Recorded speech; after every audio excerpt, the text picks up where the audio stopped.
first thing you'll notice when you take the Galaxy Note 4 out of the box is its design. Samsung really got their formula right this time in terms of hardware. The Note 4 sports a metal band flanked by a dual chamfered edge that goes around the entire device, and that's a first for a flagship Samsung product. The metal makes it look like an absolute gorgeous device no matter what angle you look at it from, and it definitely feels premium too. The metal band makes it feel sturdy and rugged, and it also has that cool touch to it, so when you pick it up off the charger in the morning, you'll love it. From the front, this is an absolute behemoth of a phone, especially given its 5.7-inch Super AMOLED display. On the back, we have that removable back plate, which is, again, sporting that faux leather feel, which makes it amazing to touch and hold. On the edges, it's pretty slim, and it's outright gorgeous on the edges because of that double chamfer. And the double chamfer does add to the edges by making them a bit sharp. Speaking of sharp, the display is a Quad HD resolution, which makes for an eye-popping 515 ppi. The front-facing camera module is a 3.7 megapixel wide-angle lens, which is absolutely perfect for selfies and for videography. As you can see here, this was shot in 2K, and I apologize for shooting in portrait mode. I know that's never the way you should shoot video. Regardless, it's an amazing camera and lens, especially given its 2K on a mobile device. On the rear, we have a 16 megapixel rear shooter, and it sports optical image stabilization plus, which should help in low light photography and in videography, and it shows as well. This is the best mobile device for shooting video on. Hands down, it blows everything else out of the water in terms of saturation, colors, how vivid they are, the brightness. The autofocus is pretty fast too, and the white balance as well. As you can see here, the clarity is just amazing. The pictures are absolutely stunning as well.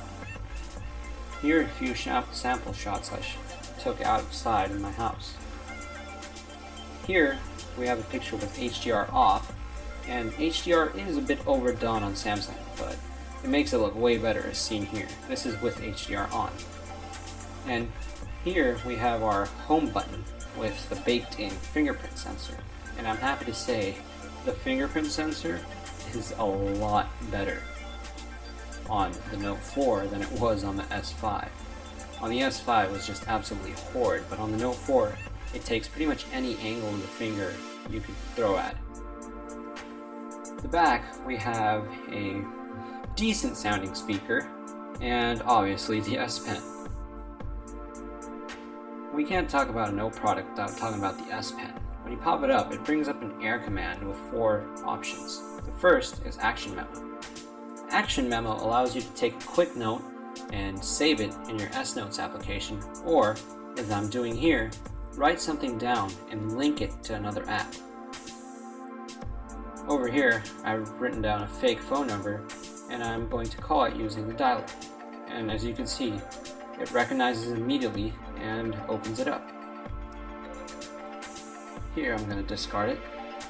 The second option is Smart Select.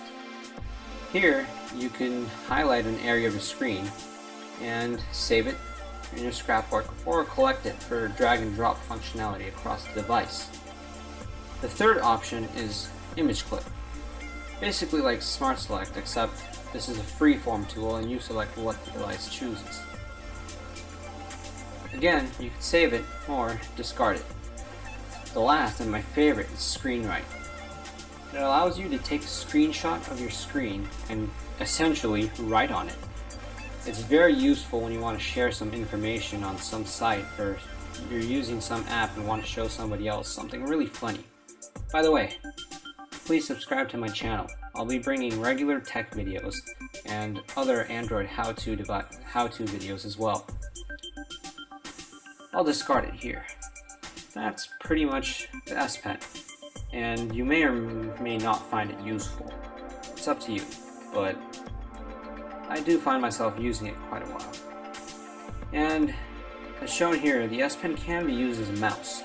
It's essentially doing everything your finger does. And yeah, that's pretty much it about the S Pen. The speakers are pretty decent. It has good clarity and loudness. It could use a better bass group, but it's manageable. However, I'd still prefer dual front-firing speakers like the HTC One M8 any other day. This device is powered by either the Qualcomm Snapdragon 805 or the Exynos 5433, sorry. And no matter if you have the quad-core 805 variant clocked at 2.7 GHz or the octa-core Exynos variant with a 1.3 GHz quad-core plus a 1.9 GHz quad-core configuration, this device absolutely flies through everyday tasks. However, it is TouchWiz, so it still has that lag or stutter every now and then. But it is the lightest skinned version of TouchWiz I have seen to date, and I'm quite happy to say it doesn't lag as bad as the other devices they have released in previous generations. As can be seen here, scrolling through a lot of objects is very smooth and no jaggies at all. However, there is a slight delay when pressing the home button and the multitask button. Speaking of multitasking, you can't talk about the Note without talking about the multitasking features Samsung builds in. For example, let's say I'm talking to a friend and I want to open up another app, but I still want to text my friend as well. No problem, I can just drag and drop another app onto the screen, and the screen splits. Given the 5.7-inch display, it's quite manageable and actually very practical to use sometimes. Apps can be minimized or maximized, and it's a little hard to do with one finger, but if you're using two fingers, you can easily manage to make the app go into a smaller window that's more easy to manage, and it's also able to float around anywhere you position it. When you press the home button, it turns into a little icon that you can drag around and drop anywhere on the screen, and it remains active the entire time. That's pretty much multitasking on the Note 4. In terms of battery life, this device has no problems getting me through the entire day.